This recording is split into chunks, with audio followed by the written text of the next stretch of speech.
Vamos abrir a palavra de Deus em Isaías 43.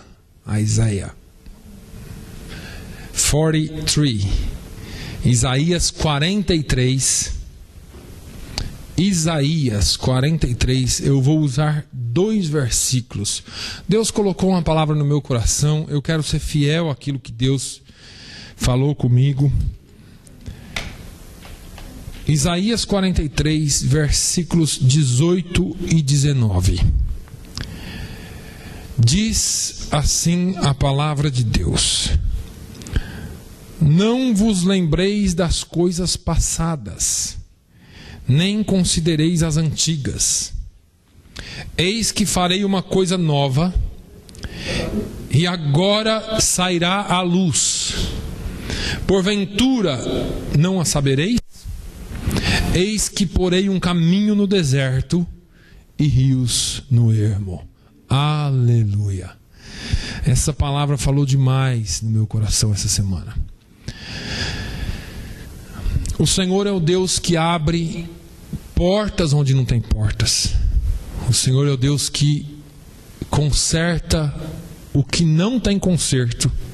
O Senhor é o Deus que se lembra daquilo que já foi esquecido. E Ele fala para nós não considerar as coisas passadas, não lembrar das coisas passadas, nem considerar as coisas antigas. Irmãos, tem muitas coisas na nossa vida que às vezes nós ficamos arrastando por anos, ficamos levando por anos e não nos desvencilhamos delas. Eu quero nessa manhã trazer só um exemplo da palavra de Deus para nós, porque apesar de eu ter preparado uma outra palavra, ontem à tarde Deus falou muito comigo, e ainda hoje pela manhã eu fiz alguns ajustes naquilo que Deus ministrou ao meu coração durante essa noite. Mas muitas pessoas têm vivido e carregado um complexo, ou uma dor, ou uma tristeza, ou alguma coisa do passado, ou alguma injustiça que aconteceu no passado, ou alguma coisa que machucou no passado, e Deus quer curar nessa manhã. Talvez você tenha me visto pregar de forma diferente aqui, porque eu tenho dito que eu não sou um pregador triunfalista, mas nós servimos a um Deus de triunfo e a um Deus de vitória. Quando eu digo que eu não sou um pregador triunfalista, é porque eu não prego só o triunfo e só a vitória e só essas coisas que muitos pregam, esquecendo da nossa vida comum que nós vamos ter que passar aqui. Mas eu quero te dizer que a despeito da vida que você tem que passar aqui, a despeito dos problemas que você tem que enfrentar aqui, a despeito das dificuldades que todos nós viveremos aqui, nós servimos a um Deus de vitória, a um Deus que nos faz triunfar em glória. Esse é o nosso Deus.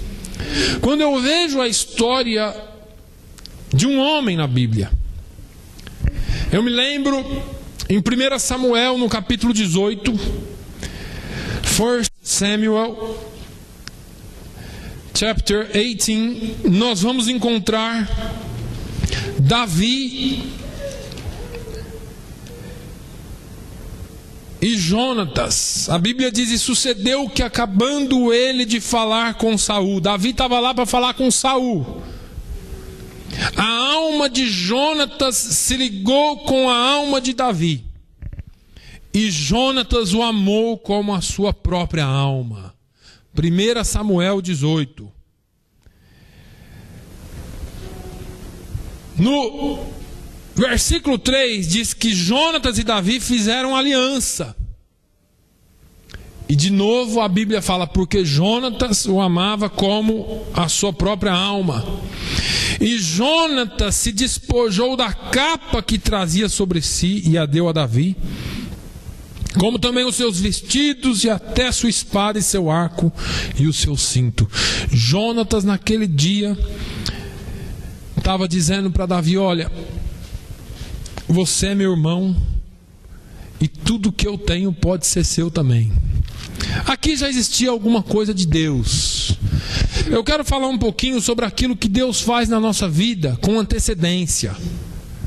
Aquilo que Deus prepara na nossa vida com antecedência, que você não sabe que está sendo preparado.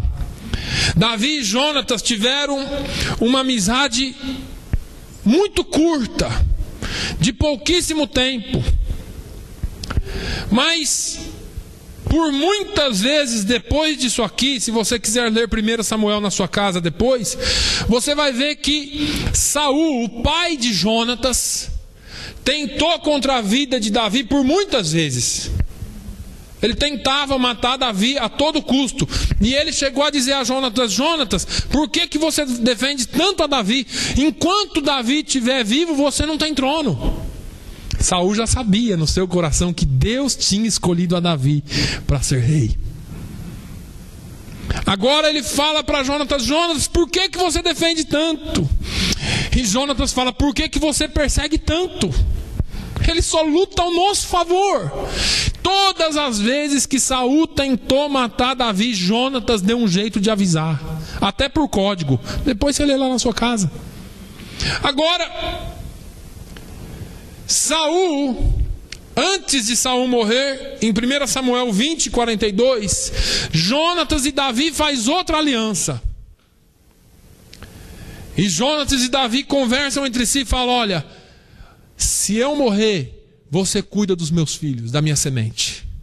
E se você morrer, eu cuido dos seus. Está feito então. Aliança é aliança, trato é trato. Nunca mais a gente desfaz isso, está feito. O tempo passa, os filisteus matam a Saul, ferem Saul, depois vem alguém lá e acaba de matar. Jonatas é morto com seus irmãos numa batalha, na mesma batalha. E depois de muita coisa acontecer, Davi assume o trono dos dois reinos. Era dividido em reino do sul e reino do norte. Davi primeiro assumiu um lado, depois ele foi e assumiu o outro. Mas agora, um dia depois que existia paz, depois que acabou a guerra, Davi está sentado no seu trono um dia. E quando eu falo que Deus prepara as coisas lá atrás para que você viva hoje, entenda. E eu imagino que Davi começa a lembrar de Jonatas no seu coração. E ele começa a lembrar de tudo que eles tinham sido durante o tempo em que Jonatas estava vivo. E aí ele fala assim: escuta, não tem ninguém da casa do meu senhor, do rei Saul ou da casa de Jonatas, a quem eu possa abençoar. Ele se lembrou da aliança que ele havia feito com Jonatas. Rapidamente surge um homem que tinha sido servo de Saul. O nome dele era Ziba. E ele chega e fala: rei, existe. Quem é? Jonatas teve um filho. Você está de brincadeira. É verdade. Jonatas teve um filho, só que esse filho dele tem um problema. Qual que é o problema? Olha, quando ele era criança, bebê ainda, a ama dele, a babá dele, ouviu que o exército inimigo estava vindo e estava matando todo mundo. Ela pegou o menino no colo para correr e caiu sobre ele. E ele quebrou os pés e as pernas e ficou aleijado. E ele foi esquecido, porque aleijado naquela época não tinha vez, irmão. Aleijado era mendigo. E agora o rei morre, o filho do rei morre, ele ficou esquecido mesmo. E o Ziba continuou: sabe, rei, ele vive numa cidade, num lugar chamado Lodebar. Lodebar significa terra, Lo significa terra, Debar, sem memória. terra de esquecimento, terra que ninguém se lembra. Davi dá uma ordem e fala: traz ele para mim. 1 Samuel, ou melhor, 2 Samuel, capítulo 9, nós vamos ler um pouquinho da história de Davi. 2 Samuel 9. 2 Samuel. E disse Davi: há ainda alguém que ficasse da casa de Saul, para que lhe faça bem por amor de Jonatas? E havia um servo da casa de Saul, cujo nome era Ziba, e o chamaram que viesse a Davi, e disse-lhe o rei: és tu Ziba? E ele disse: servo teu. E disse o rei: não há ainda algum da casa de Saul, para que use com ele de beneficência de Deus? Então disse Ziba ao rei: ainda há um filho de Jonatas, aleijado de ambos os pés.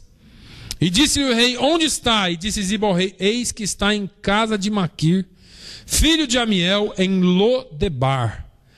Então mandou o rei Davi e o tomou da casa de Maquir, filho de Amiel, de Lodebar.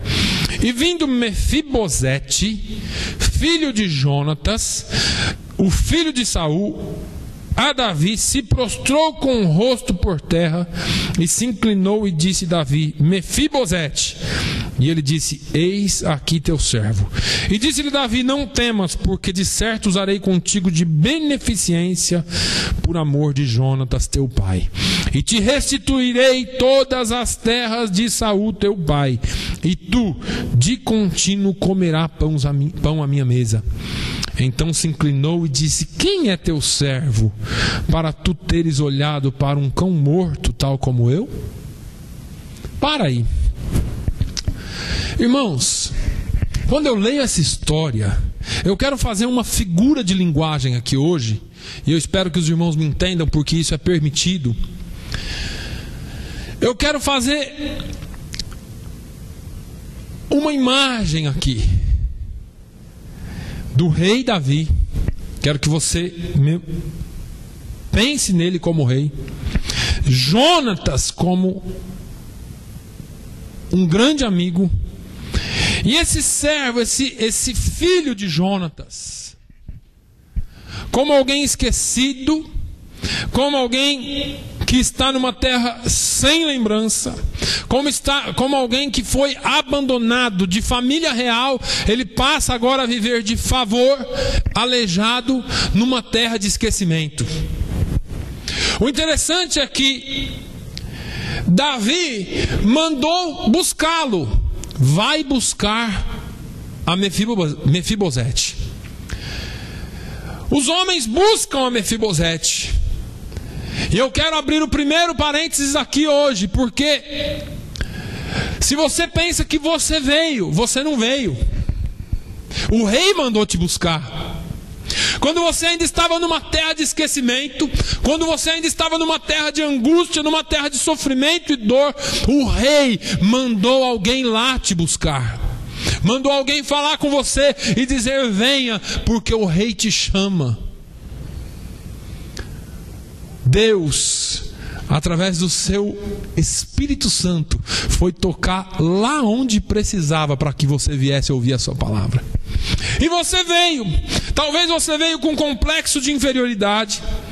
Talvez você veio com todos os seus problemas, com todas as suas aflições, as suas angústias pessoais, os seus problemas pessoais, os seus problemas de família, e dizendo: o que é que Deus tem para mim, ou o que é que eu tenho para apresentar para Deus? Quando Mefibosete chega na presença de Davi, Davi não olhou para ele com escárnio, não olhou para ele e disse: não era bem assim que eu pensava sobre o filho do meu amigo Jonatas. Eu tinha uma outra ideia dele. Quando você chegou aqui, Deus talvez olhou para você e disse a mesma coisa. Será que era essa a ideia que Deus tinha de você? Era a ideia que Deus tinha de você, porque Ele te amou do jeito que você era. do jeito que você é. A Bíblia diz que Ele nos amou primeiro. Em João 15 e versículo 16, se eu não me engano, Ele diz: olha, não fostes vós que escolhestes a mim, mas eu vos escolhi a vós.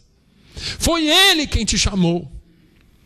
A Bíblia diz que nós não tínhamos coisa alguma de bem em nós, mas Ele se entregou por nós. E o melhor de toda essa história, quando Mefibosete entra na presença do rei e se dobra na presença do rei, ele fala: Mefibosete. Deus não olha para você como mais um. Ele conhece e te chama pelo nome, porque Ele sabe quem é você e Ele te ama. O nosso Deus não olha para você com preconceitos, ou Ele olha aqui para o grupo, chegou mais um no grupo. Não, Ele olha individualmente para o seu coração e está dizendo e te chamando pelo nome. O amor de Deus é tão grande, o amor do rei é tão grande, Ele tem tanta coisa para ver no universo, mas Ele olhou você, Ele olhou a mim, Ele olhou o seu coração, Ele olhou o meu, e Ele chamou você. E quando você entra na presença dEle e diz: aqui estou eu, teu servo, então Ele começa a te dar algumas palavras, algum encorajamento. Disse-lhe o rei Davi: não temas, porque de certo usarei de beneficência contigo por amor a Jonatas. Eu quero criar aqui a figura hoje. Pense em Deus. Você não tinha nada. Paulo fala que Deus escolheu as coisas que não são. Deus escolheu as coisas desprezíveis deste mundo, as coisas que não prestam nesse mundo. Isso inclui eu e você. Mas Deus diz assim: por amor ao meu filho Jesus, que morreu na cruz do Calvário por você, você está aqui hoje. É por amor a Ele. Porque quando Deus olha para você, Ele não olha a sua iniquidade, Ele vê o sangue de Jesus que te limpa de todo pecado. Quando Deus olha para você, Ele olha através da graça. Ele não olha para você através do seu pecado, da sua iniquidade. Ele olha para você e enxerga a graça. Ele está dizendo: é por amor ao meu filho Jesus, que deu a vida por você, que você está aqui hoje. E eu usarei de beneficência por amor ao meu filho. Agora, não importa como você esteja, você está na presença do rei.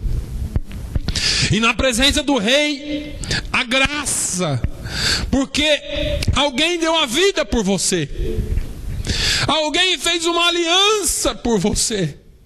Deus olha a aliança.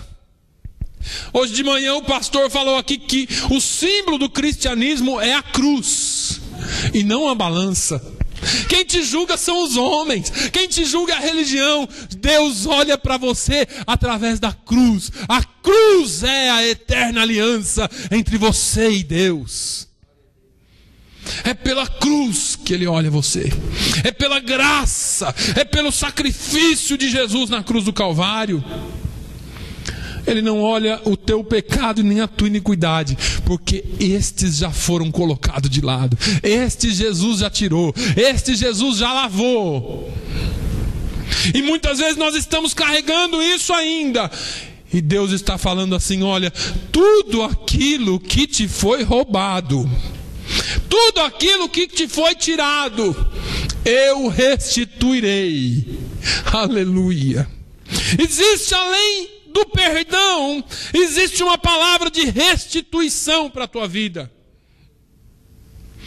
Quando o rei dá toda a palavra para Mefibosete, ele diz assim para o rei: olha como o ser humano é fraco. Quem é teu servo para tu teres olhado para um cão morto como eu. Aleluia. Como foi que você entrou aqui? Qual é o teu sentimento?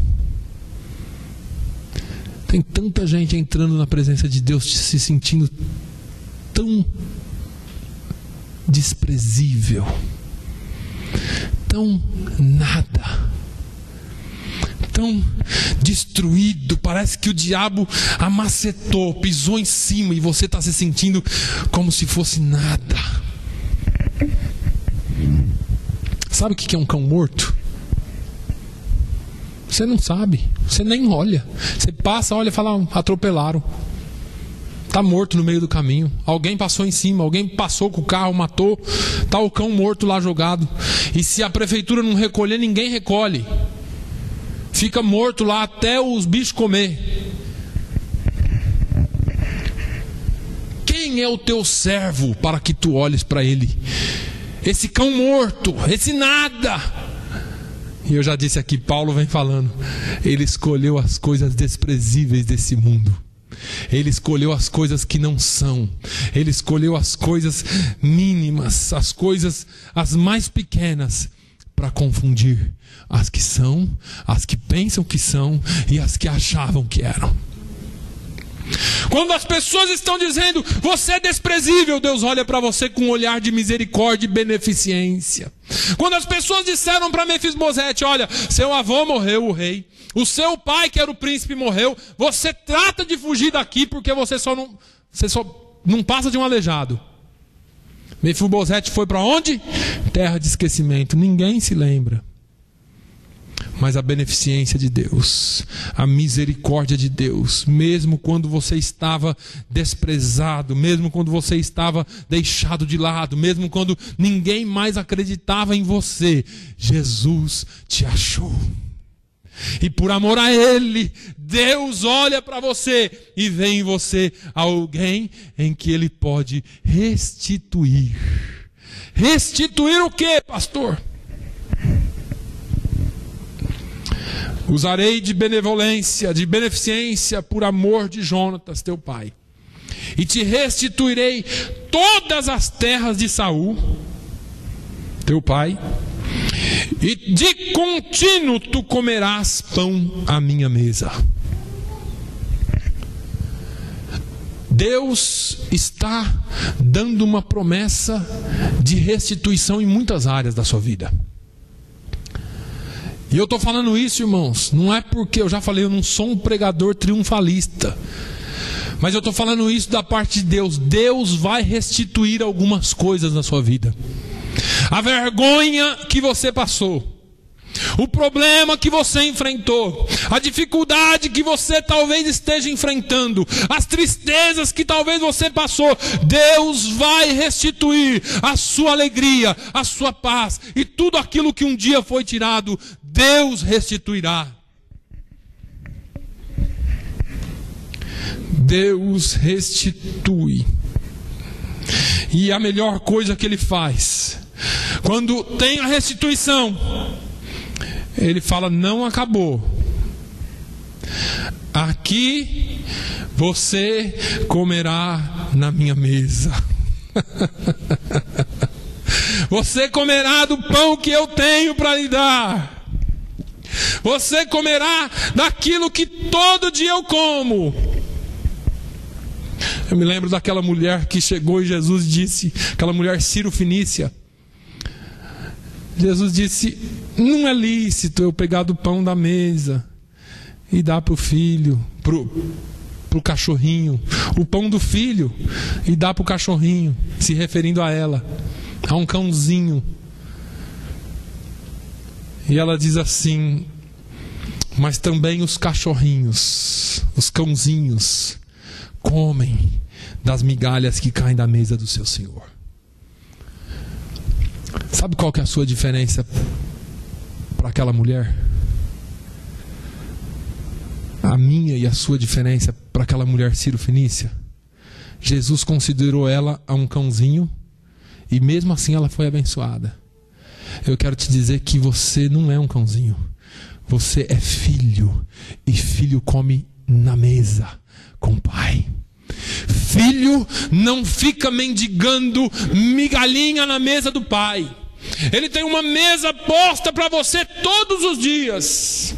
O salmista entendia isso e dizia: Pai, preparas uma mesa perante mim na presença dos meus inimigos. Os teus inimigos, até os teus inimigos vão ver aquilo que Deus tem para você, porque você come e comerá na mesa do Pai, na mesa do Rei.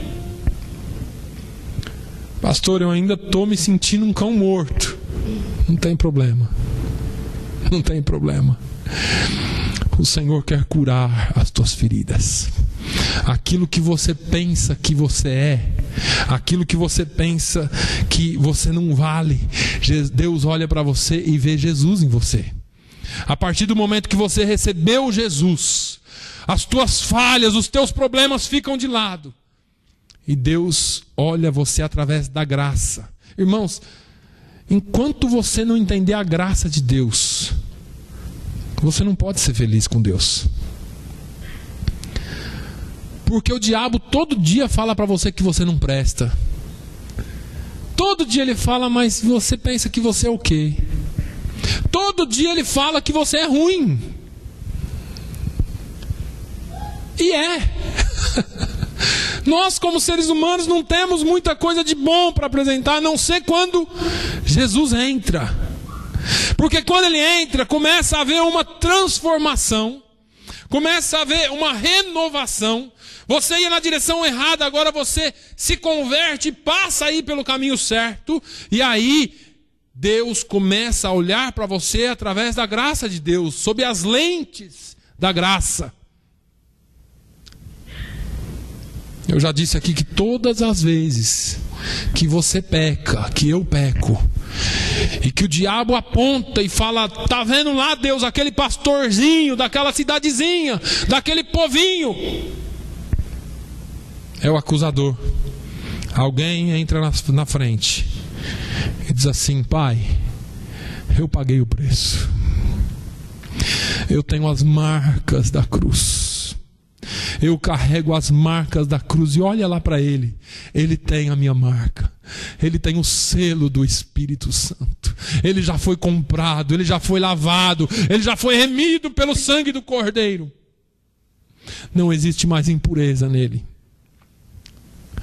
É através dessa graça que Deus olha para você e vê você transformado, vê você uma nova criatura.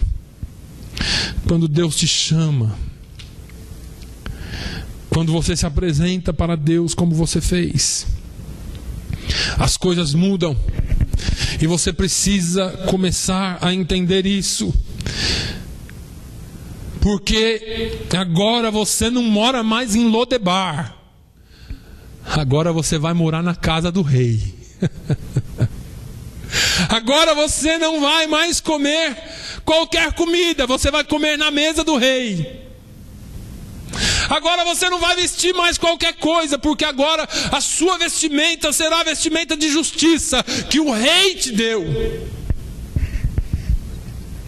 E agora você não vai mais andar sozinho e cambaleante como um aleijado, porque ele prometeu: e eis que estou convosco todos os dias até a consumação dos séculos. Agora você tem Jesus e o Espírito Santo andando com você.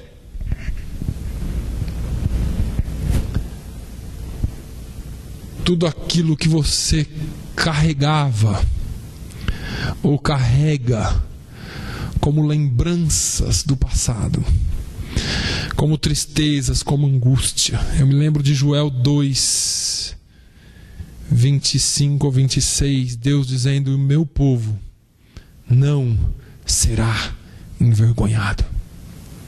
O meu povo não será envergonhado. Irmãos, não existe motivo para você viver se arrastando. Não existe motivo nenhum para você viver uma vida de lamentos, de esquecimento, em terra de tristeza. Você pode viver os prazeres da alegria e da paz que excede todo entendimento já.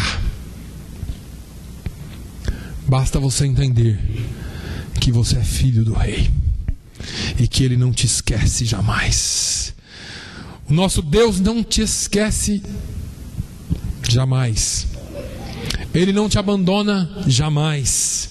Ele não te deixa jamais. E ainda que pareça que você está esquecido, eu tenho uma notícia para te dar. O Rei está te chamando. O Rei está te chamando nesse dia para que você saia da terra de esquecimento e entre no gozo do seu Senhor. Estar na presença dEle é desfrutar do melhor dEle. Entenda, é desfrutar do melhor dEle. Muitos estão querendo usar aquilo que o Rei dá para desfrutar o melhor dessa terra. Desfrute o melhor que Deus tem para você. Amém? Que Deus te abençoe. Feche os seus olhos. Nessa manhã, nós vamos estar participando da Santa Ceia do Senhor.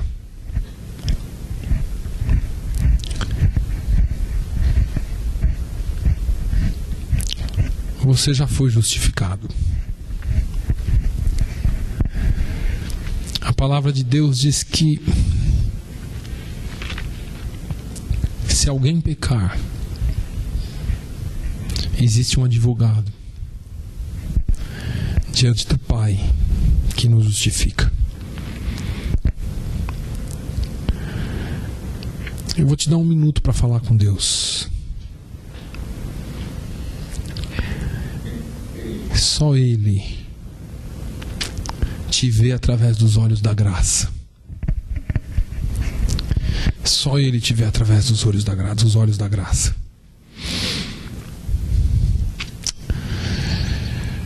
Senhor, é a tua igreja, é o teu povo. Quantos ainda vivem em Lodebar? Quantos ainda vivem em terra de esquecimento? Quantos ainda vivem em terra de tristeza? Já deram um passo, já entregaram suas vidas a Jesus, mas ainda vivem sob a acusação de Satanás, se esquecendo de que a graça é sobre todas as coisas. Senhor, no nome de Jesus, eu quero te pedir, visita a cada um, mostre o poder do teu amor, um amor que transforma, um amor que não acusa, um amor que foi simbolizado na cruz do Calvário, foi mostrado na cruz do Calvário, foi vivido na cruz do Calvário. Um amor que morreu na cruz do Calvário, mas ao terceiro dia ressuscitou para nos dar vida e vida com abundância. Senhor, Jesus não ressuscitou para que você vivesse triste. Jesus não ressuscitou para que você vivesse abatido, acusado por Satanás. Mas uma vez que você recebeu esse Deus, Ele quer que você tenha paz que excede todo o entendimento, alegria mesmo em meio à tristeza, alegria mesmo em meio à tribulação, alegria mesmo em meio às tempestades da vida. Paz, paz que só Ele pode dar. Pai, no nome de Jesus, visita o teu povo aqui, arranca toda dor e coloque a tua paz no nome de Jesus.